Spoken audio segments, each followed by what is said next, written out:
Todo mundo abriu Filipenses capítulo 4, a partir do versículo 10 a gente vai ler, tá? E a gente vai até o final da carta. Vamos à leitura, ouçam com atenção e com fé a palavra do Senhor.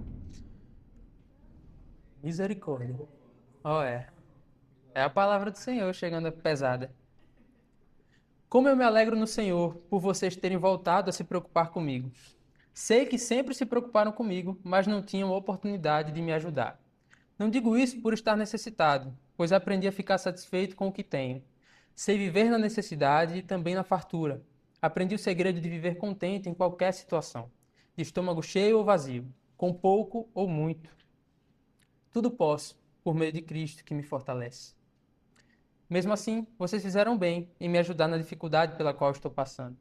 Como sabem, filipenses, vocês foram os únicos que me ajudaram financeiramente quando lhes anunciei as boas novas pela primeira vez e depois segui viagem saindo da Macedônia.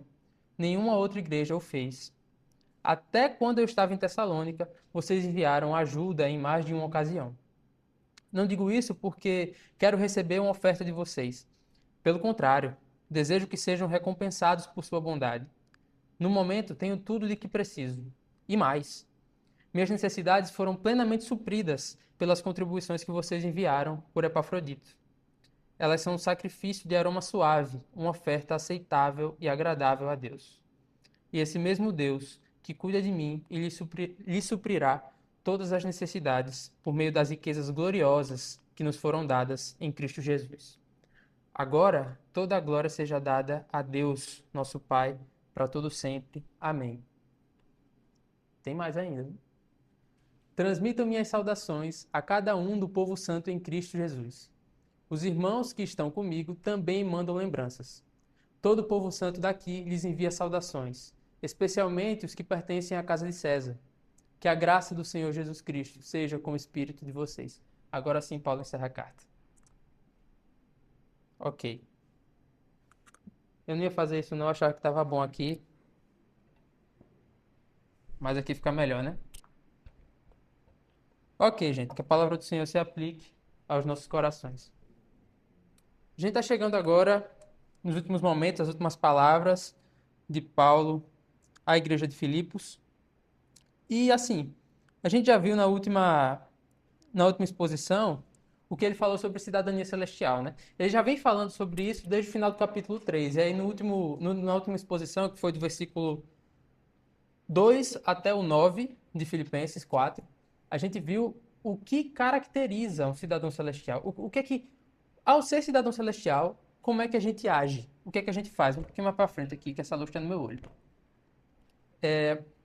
E agora ele chega ao finalzinho da carta, onde ele vai se despedir, e são as palavras, repare, quando você escreve uma carta, as palavras que ecoam na cabeça daquele que está ouvindo, porque lá era assim, né? A pessoa recebia a carta, provavelmente foi Epafrodito, né? Que é o cara que entregou a carta aos filipenses. Provavelmente ele leu publicamente para a igreja de Filipos. E aí nessa leitura, claro que o que vai ficar ecoando mais na cabeça dos filipenses é o que está no final. Então essa é uma parte muito importante da carta. Vamos lá, o versículo famoso que eu falei, vocês já captaram qual é, né? Tudo posso naquele que me fortalece, né?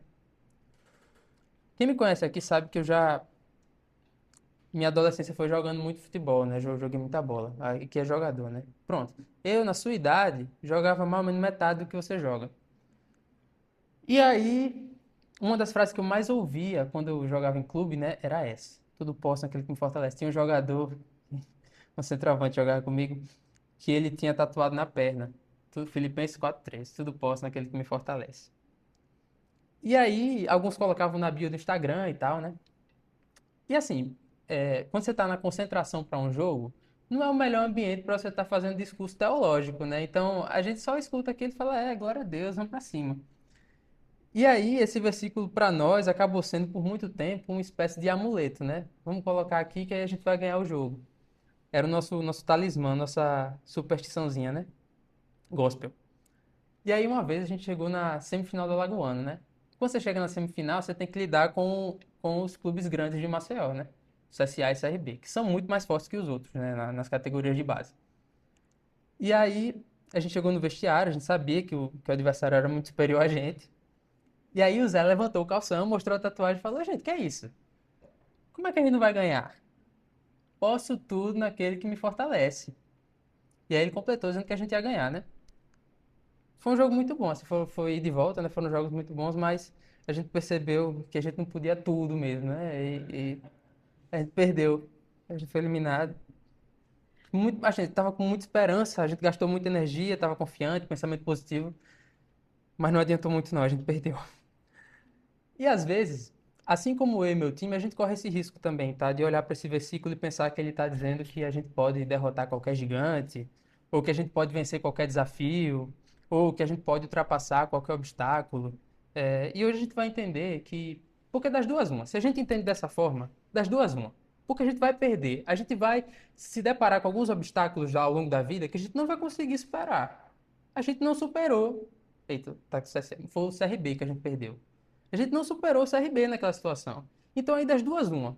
Ou a gente entendeu errado o versículo, ou o versículo é uma mentira.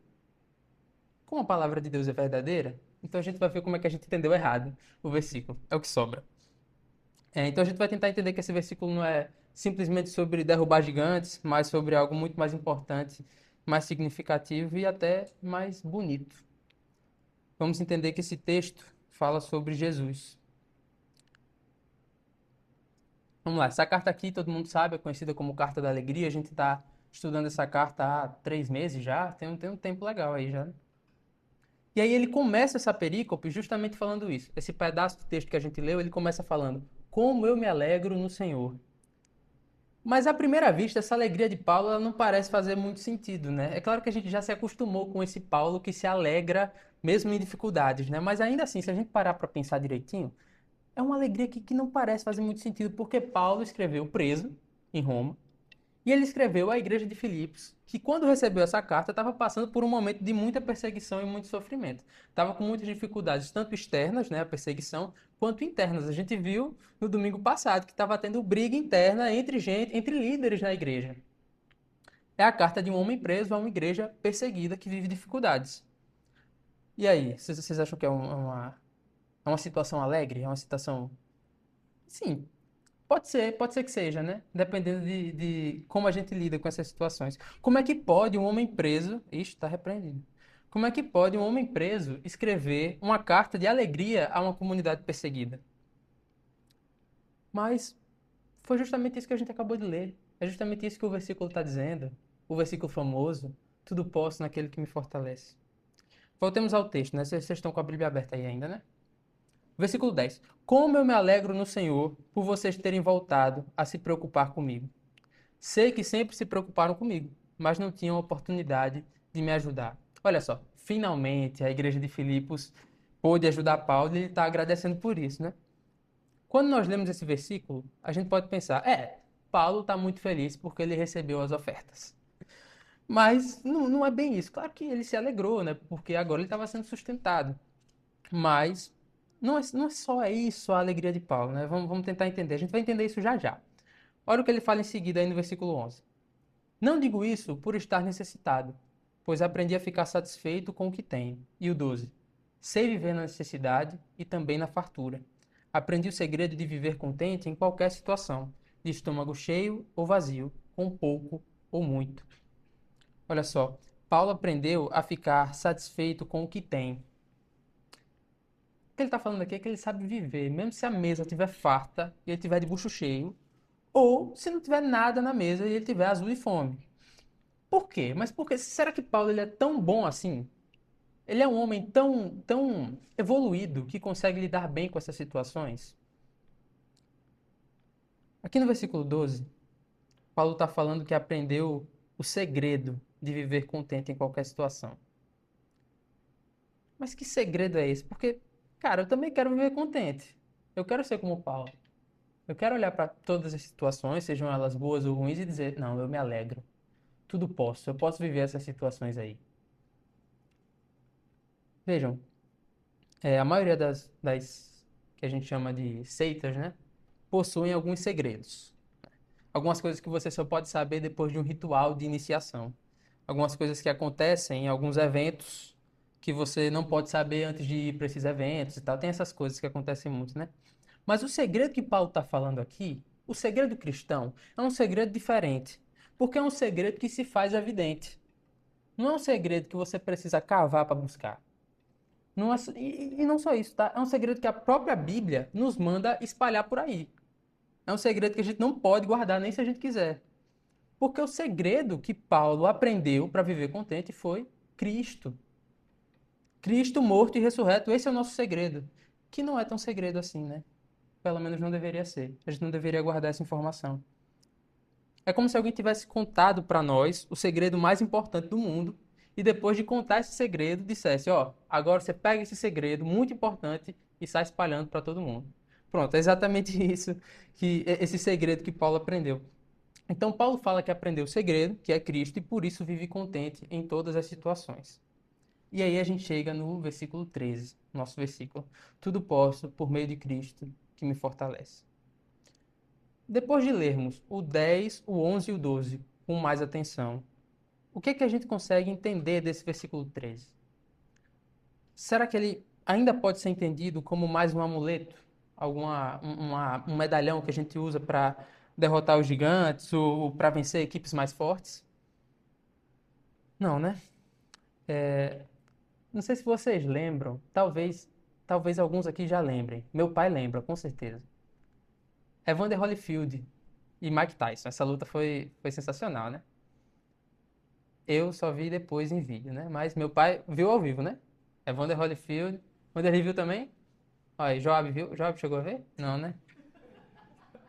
Poxa. E tu? Vitor viu? Vitor viu? Ah, viu. Então, vocês lembram que quando. Não sei se vocês lembram disso, porque realmente era pequenininho no calção.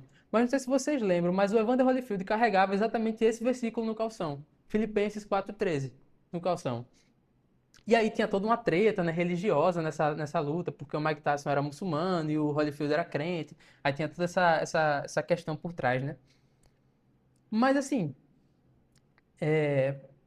seja no ruim, seja no bom, nós acabamos tendo a tendência de deixar Deus de lado e fazer como o Holyfield fez.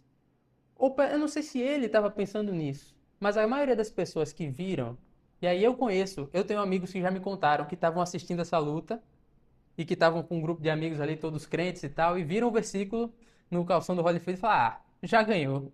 Já ganhou, agora já era, porque tá com Deus, pode tudo. E assim, realmente ele ganhou a luta, né? Nesse caso deu certo. Mas esse versículo não pode ser usado como um amuleto, porque nós temos essa tendência de deixar Deus de lado e nos apegar a um amuleto. E quando a gente se apega a um amuleto, a gente está esquecendo Deus. Ainda que a gente fale de Deus nesse amuleto, a gente está esquecendo o sentido real do que é a presença de Deus.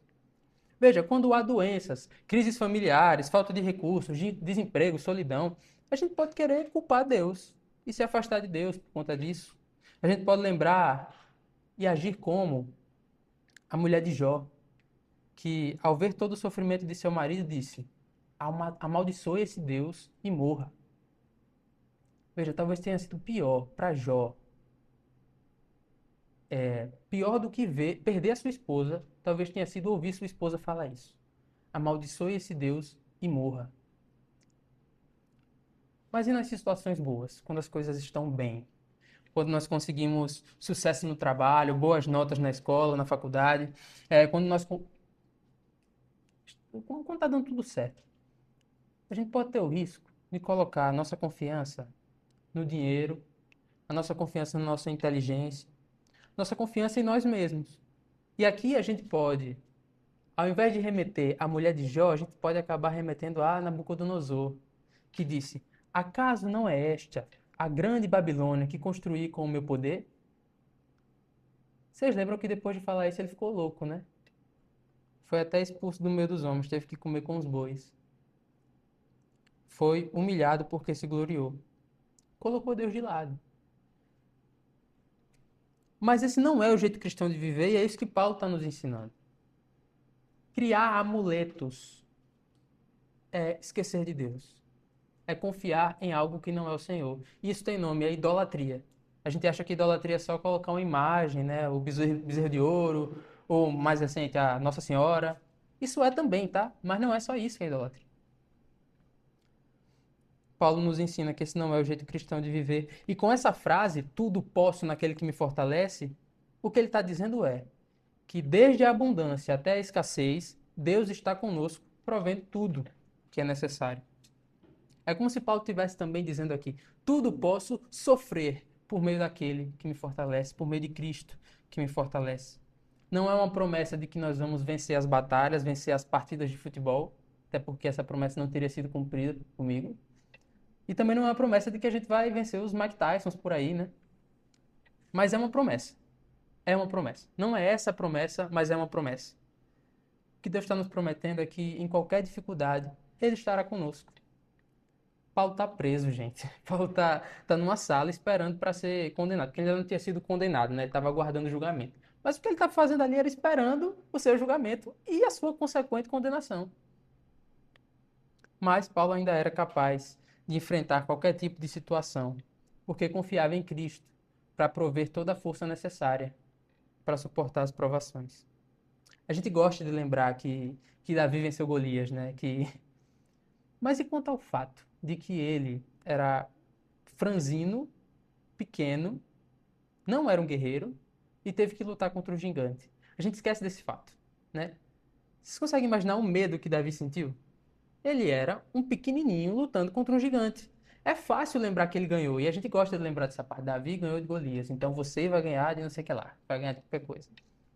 E Daniel? A gente lembra que Daniel fechou a boca dos leões, né? Deus fechou a boca dos leões, melhor dizendo. Mas e quanto ao fato de que ele teve que entrar naquela cova?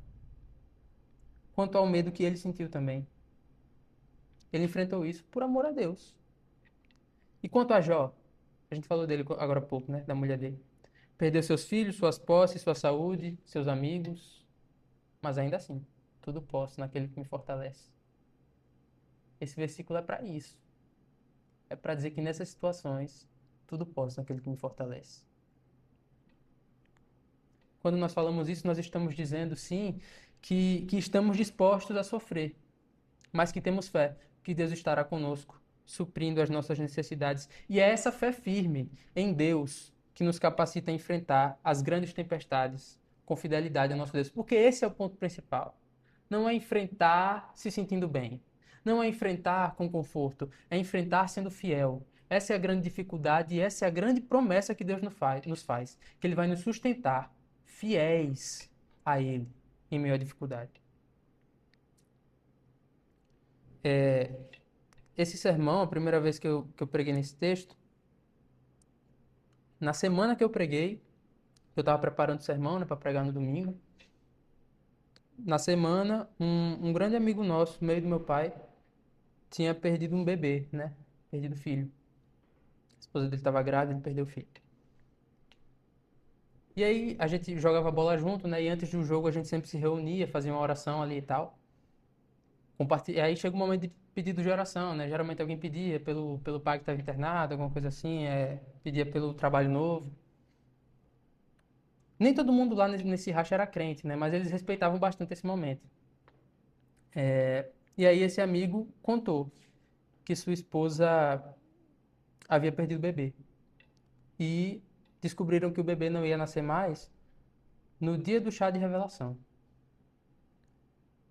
E aí, quando ele contou isso pra gente, logo em seguida, ele, com a voz embargada, né, com lágrimas nos olhos, ele começou a pregar, a dizer que mas é assim, a vida é assim, o que a gente tem é fé, que Deus vai nos sustentar, vai nos manter firmes, tá doendo, dói muito, mas Deus vai nos manter firmes. E aí eu lembro que ele citou esse versículo, tudo posso naquele que me fortalece. Eu falei, rapaz, ele entendeu o versículo. A gente para jogar com o CRB não entendeu não, mas ele entendeu. Vamos avançar um pouco mais, tá? A gente chega no versículo 14 agora.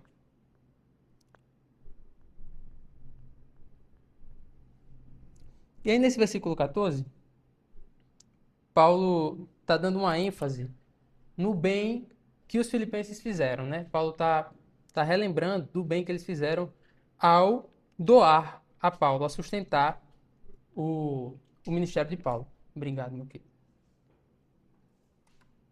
Ao sustentar o ministério de Paulo. Mas a coisa boa que Paulo está se referindo não é somente essa oferta, não é a oferta em si. Isso tá reservado lá para o versículo 18. Ele vai falar o que é a coisa boa de verdade nessa situação lá no versículo 18. Mas ele está dando uma ênfase aqui no versículo 14 e 15, né, falando que, dando uma ênfase nesse aspecto da amizade. Porque a gente tem que lembrar também que essa carta envolve duas partes. Há um remetente, há um destinatário e há um relacionamento entre esses dois. Só que esse relacionamento é permeado pela mensagem do Evangelho. Então, Paulo consegue escrever aos Filipenses de modo que ele apresente também o Evangelho enquanto escreve. Então, o que ele está fazendo aqui é agradecer a oferta de Filipenses, dos Filipenses, né, a ele, ao sustento, mas ele não está fazendo isso agradecendo a oferta pela oferta. Ele está se alegrando por algo mais importante. Olhem para o versículo 18. No momento, tenho tudo o que preciso, e mais. Minhas necessidades foram plenamente supridas pelas contribuições que vocês enviaram por Epafrodito. Elas são um sacrifício de aroma suave, uma oferta aceitável e agradável a Deus. E esse mesmo Deus, esse é o 19, e esse mesmo Deus que cuida de mim, lhe suprirá todas as necessidades por meio das riquezas gloriosas que nos foram dadas em Cristo Jesus. Vocês lembram que quando a gente leu lá o versículo 10, eu fiz uma pergunta, né? Será que Paulo está feliz só por ter recebido ofertas? Aqui a gente chega na resposta a essa pergunta. Paulo está feliz por ter recebido ofertas? Sim. Esse é um motivo de alegria. E o propósito dessa seção da carta é realmente esse, né? Agradecer pelas ofertas. Mas, como essa alegria aconteceu? Como ele ficou alegre com isso? E a gente pode dividir essa alegria de Paulo em duas razões principais, para facilitar para a gente entender. A primeira delas é que a igreja é beneficiada quando apoia o evangelho. Claramente, Paulo não estava feliz porque antes ele não tinha e agora ele tem. Porque a oferta é isso, né? Antes ele não tinha, ele recebeu a oferta e agora ele tem. Mas essa não era a razão da alegria de Paulo. Paulo sabia que quem dá, no contexto do evangelho, quem dá se alegra mais do que aquele que recebe. Paulo ficou feliz porque ele sabia que a oferta dos filipenses seria recebida por Deus como um aroma suave, como uma oferta aceitável e agradável ao Senhor. É como se Paulo estivesse dizendo: meus irmãos de Filipos, que alegria eu tenho em saber que vocês estão investindo no tesouro do céu. Não é um fundo de renda variável, sabe? Você, não é a bolsa de valores, onde vocês vão colocar o dinheiro e esperar para ver se vai render ou não. Claro que tem as estratégias aí, né? Tem os caras que entendem de verdade o negócio. Mas não há risco em investir no tesouro do céu. Porque todo investimento tem risco aqui, né? Investimento financeiro. Tem algum que não tem risco? Acho que não, né? Tem alguns que tem pouco risco. Mas não existe investimento sem risco. O investimento no Tesouro do Céu é um investimento sem risco. Não é como a gente investe, assim, para quem não entende muito de bolsa ou não gosta de bolsa, tem outras formas de investir, né? A gente pode investir comprando uma peça para revender, isso é um investimento também. Mas veja, quando você compra essa peça para revender, você não sabe se vai conseguir revender, você não sabe qual é o preço, qual é a margem de negociação que você vai conseguir. Então, e você também não sabe em quanto tempo você vai fazer isso, né? Você comprou, em quanto tempo eu vou vender? Você não tem como ter certeza. Mas o investimento no tesouro do céu, o investimento no reino de Deus, é um investimento que é certo. Sabemos que investir na pregação do evangelho renderá frutos, porque Deus prometeu que renderia frutos. E aqui, quando eu falo do tesouro do céu, não é somente que nós chegaremos no céu e veremos um Deus alegre pelas nossas ofertas. Isso também é verdade. Deus se alegra quando a gente oferta. Mas também o fruto da pregação do Evangelho, quando a gente investe na pregação do Evangelho, é certeza de que essa pregação vai render frutos. Porque Deus promete abençoar a pregação do Evangelho. Então, se a gente está investindo no Evangelho genuíno sendo pregado, a gente pode ter certeza de que vai ter retorno, de que esse investimento trará frutos para o reino dos céus. Trará gente amando o Senhor. E uma segunda razão para a alegria de Paulo é o que a gente pode ver no versículo 19, onde Paulo vai falar sobre a provisão de Deus. Paulo está dizendo que quem supre as necessidades é Deus, ainda que por meio da igreja. E aí a gente pode pensar, quem está sustentando Paulo? São os filipenses ou é Deus? é a oferta dos filipenses ou é Deus que está sustentando? Veja, muitas vezes a gente cria esses ous que não existem na verdade. O que existe é uma atuação conjunta. É sim a oferta dos filipenses que está sustentando Paulo, mas é porque Deus quis que assim fosse. E essa oferta também está dentro da soberania de Deus. E essa oferta está acontecendo porque Deus quis prover por meio da igreja.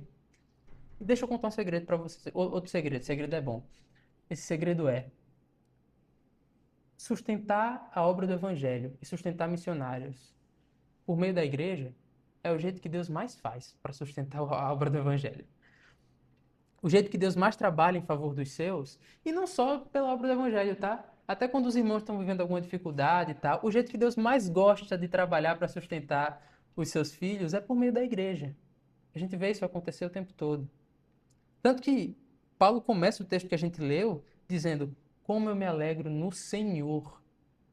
Veja, ele começa a sessão que está agradecendo as ofertas dos filipenses, dizendo que se alegra no Senhor. Então, Paulo reconhece que a oferta dos filipenses é parte do sustento de Deus, é parte da provisão divina, e não simplesmente uma decisão soberana dos filipenses. Pelo contrário, uma decisão soberana de Deus, de que o evangelho vai ser sustentado, mas que sim, usa a igreja de Filipos graciosamente.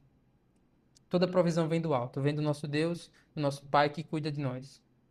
Paulo agradece aos irmãos de Filipos, mas sua alegria suprema é pela provisão do Senhor, por meio dos irmãos filipenses. Dos irmãos filipenses. E aí a gente chega no versículo 20, que é maravilhoso. Pode projetar aí o 20 para a gente ler junto? Vamos ler. Agora, toda a glória seja a Deus, nosso Pai, para todo sempre. Amém. Paulo constrói toda a linha de raciocínio do seu agradecimento e agora ele transborda em adoração. Gordon Fee, comentando essa carta, ele escreve o seguinte: a verdadeira teologia é doxologia. E aí o que é doxologia? Doxologia é a adoração. É o momento em que a gente contempla o Senhor. E a doxologia é sempre a resposta adequada a Deus.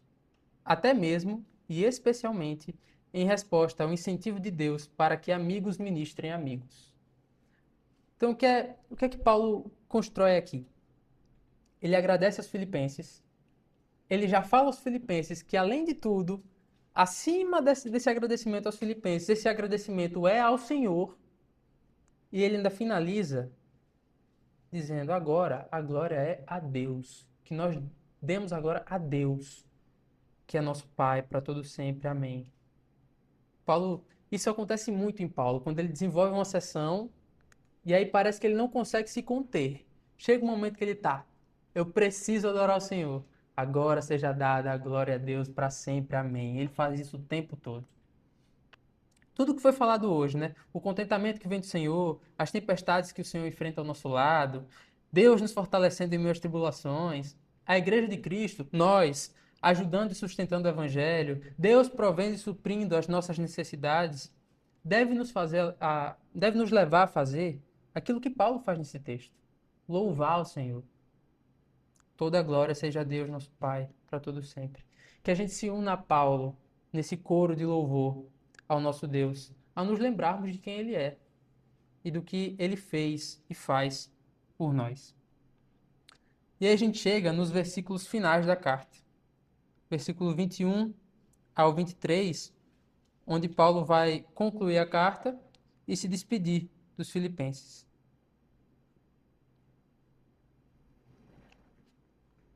Vou ler aqui para a gente ver essa despedida de Paulo. Versículo 21. Transmitam minhas saudações a cada um do povo santo em Cristo Jesus. Os irmãos que estão comigo também mandam lembranças. Todo o povo santo daqui lhes envia saudações, especialmente os que pertencem à casa de César. Que a graça do Senhor Jesus Cristo seja com o espírito de vocês. O que Paulo está fazendo aqui é enviando suas saudações para cada membro da comunidade de Filipos, né? E eles devem repassá-las uns aos outros, de modo que as saudações de Paulo é para a igreja, né? Então, vocês que estão recebendo agora, repassem para os outros essa saudação é para toda a igreja. E essas saudações devem ser em Cristo Jesus, que é a fonte e o ponto central dessa vida comum entre Paulo e entre os filipenses. A gente percebe isso ao longo de toda a carta, né? Tem um relacionamento entre Paulo e os filipenses, mas tem um relacionamento desses dois com Cristo. É como se fosse tem três pontos, né? Paulo, os filipenses e Cristo. E aí esse relacionamento, Paulo vai construindo as ideias meio que intercalando, né? Nosso relacionamento aqui, mas é o nosso com Cristo. E tudo isso permeado pelo Evangelho. Na minha cabeça tem um triângulo, Paulo, Filipenses e Cristo. E tem um círculo ao redor do triângulo, que é o Evangelho. Na minha cabeça fica mais fácil de entender quando eu desenho dessa forma. Mas no versículo 22, Paulo Paulo mostra que ele fez ou ele encontrou discípulos do Senhor Jesus entre os membros da casa imperial, ali da casa de César, né? Que agora estão do lado dos filipenses também juntos nessa luta contra aqueles que proclamam César como Senhor, né? Então tem gente na casa de César que agora não proclama mais César como Senhor, proclama Jesus. E a gente vê lá no capítulo 1, que Paulo já estava falando sobre isso, né? Sobre as consequências da pregação do evangelho e as consequências positivas da prisão dele lá em Roma. E aí no versículo 23, Paulo se despede, finalmente, né? Trazendo novamente uma ênfase central em Jesus Cristo. Paulo se despede dando ênfase em Jesus. Lá no início, a saudação também era dando ênfase em Jesus, a carta inteira dando ênfase em Jesus. E aqui a gente chega ao fim da carta aos Filipenses. Para encerrar, queria trazer uma aplicação só, que é a seguinte: nós não precisamos de amuletos para vencer os obstáculos. E a gente tem que lembrar que o maior obstáculo que existia já foi vencido. Então, veja, por mais que nós não possamos usar os versículos como amuletos para vencer obstáculos pontuais, os obstáculos reais e eternos já foram vencidos pelo nosso Senhor. Então, nesse sentido, sim, a promessa de vencer obstáculos é válida, porque ela já foi cumprida. Veja, a barreira do pecado que nos separava de Deus foi superada por Jesus em sua morte no nosso lugar. Que a gente estava conversando sobre isso hoje, né? Como a morte de Jesus é suficiente para perdoar os nossos pecados, porque ele não morreu pelos próprios, mas pelos nossos. E o grande obstáculo que permeia toda a busca humana sobre o sentido da vida também foi vencido por Jesus. A morte. A vida não acaba mais. Porque Jesus venceu esse obstáculo. Então nós temos um Deus que está conosco em meio às tempestades aqui, mas que acima disso já nos conferiu uma vida eterna, onde não haverá mais tempestades. Os gigantes que tiravam a nossa vida eterna já foram vencidos pelo sangue do Cordeiro. Se nós podemos nos alegrar no Senhor e declarar tudo posso naquele que me fortalece, é porque um menino nasceu em Nazaré. Esse menino cresceu, foi santo, foi morto por nós, tá? E ressuscitou. E agora, enquanto vivo, e também depois de ressurreto, depois de morto e ressurreto, ele proclama salvação. Salvação aos que choram, aos que pecam, aos pobres, aos ricos, aos órfãos, às viúvas, ao judeu, ao gentil, ao brasileiro também, ao alagoano, por que não? Porque ele se entregou na cruz. E naquela cruz ele levou todos os nossos pecados para que por meio dele agora nós possamos bradar tudo posso naquele que me fortalece. Seja coisa boa ou coisa ruim. A nossa esperança está em um Deus que é fiel e companheiro. E resta a nós confiarmos nele. Então essa é a aplicação dessa carta. Confiemos em Deus. Essa deve ter sido a aplicação mais ouvida ao longo dessa carta, mas é porque essa é a aplicação da carta inteira. Se for para aplicar, condensar em uma frase, essa carta é: confie em Deus. Confie em Deus porque Ele é bom. Ele é fiel, é misericordioso. Ele é bom. Que Ele nos ajude. Amém? Vamos orar. Senhor Deus, obrigado pela Tua palavra, Pai. Obrigado por, apesar das adversidades, das surpresas, sempre fazer com que a tua igreja possa ouvir a tua palavra. Que nós possamos voltar para casa, Senhor, entendendo melhor sobre fé, sobre alegria, sobre contentamento e sobre confiança em Ti. Porque nós confessamos que por muitas vezes nós esquecemos de Ti. Nos momentos ruins, nós podemos culpar o Senhor. E nos dias bons também, por vezes, nós damos glória a nós mesmos e colocamos o Senhor de lado. A gente confessa, Pai, que por muitas vezes somos tentados, por muitas vezes cedemos a essa tentação de usar a Tua palavra como um amuleto de sorte. Queremos usar a Tua lei ao nosso serviço. Confessamos que nós temos dificuldade de olhar para Ti e entender que o Senhor é provedor e é suficiente para suprir as nossas necessidades. Confessamos, Pai, que temos dificuldade de confiar verdadeiramente em Ti. Mas, Pai, nós pedimos a Tua ajuda para que confiemos plenamente em Ti. Nos dias maus, que possamos glorificar o Teu nome e confiar na Tua provisão, e nos dias bons, que possamos render louvores somente ao Senhor. Nos ajuda, Senhor, a entender que o preço pago pelo Teu Filho é o segredo para o contentamento em todas as situações. E que em Cristo nós podemos tudo o que o Senhor tem para nós, seja bonança ou dificuldade. Senhor, que a Tua palavra molde os nossos corações, para que possamos parecer mais com Cristo, que nasceu, morreu e ressuscitou, para a glória e honra do Teu nome. E é em nome desse Cristo que a gente ora e que a gente pede ao Senhor. Amém.